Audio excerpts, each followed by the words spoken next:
Kenya کے صحافی نے ارشد شریف کے قتل سے متعلق پولیس کے جھوٹے دعوے کا بھانڈا پھوڑ دیا۔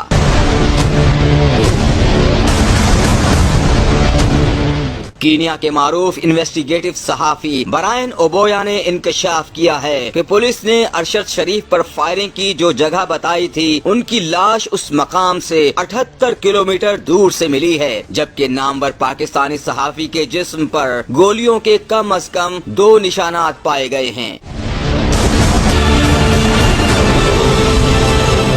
برائن اوبویا کا کہنا تھا کہ تحقیقات میں ہونے والی تازہ پیش رفت کے مطابق ارشد شریف اور ان کے ساتھی کو نیروبی کے راستے میں سڑک چھوٹے پتھروں سے بلاک ہوئی ملی تھی اور انہوں نے ایسی پراسرار صورتحال میں گاڑی نہ روکنے کا فیصلہ کیا۔ یہی وہ موقع تھا جب علاقہ گولیوں کی تڑتڑاہٹ سے گونج اٹھا۔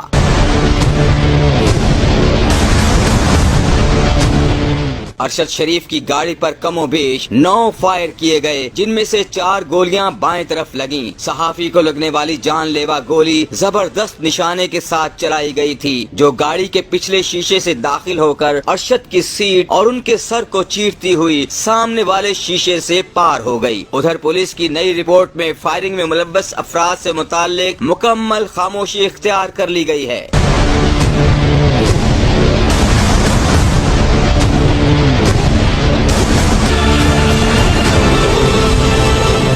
صحافی برائن اوبویا نے مزید کہا کہ پولیس نے تو اس قتل کی وجہ شناختی غلط فہمی کو قرار دے دیا ہے، لیکن بھاگنے والے کے لیے اتفاقیہ کچھ نہیں ہوتا۔ ارشد شریف پاکستان میں منظم کرپشن کی کہانی بیہائنڈ کلوزڈ ڈورز ریلیز کرنے والے تھے، جبکہ وہ اپنے ملک کے کچھ اعلیٰ عہدیداروں کو بھی انتہائی مطلوب تھے۔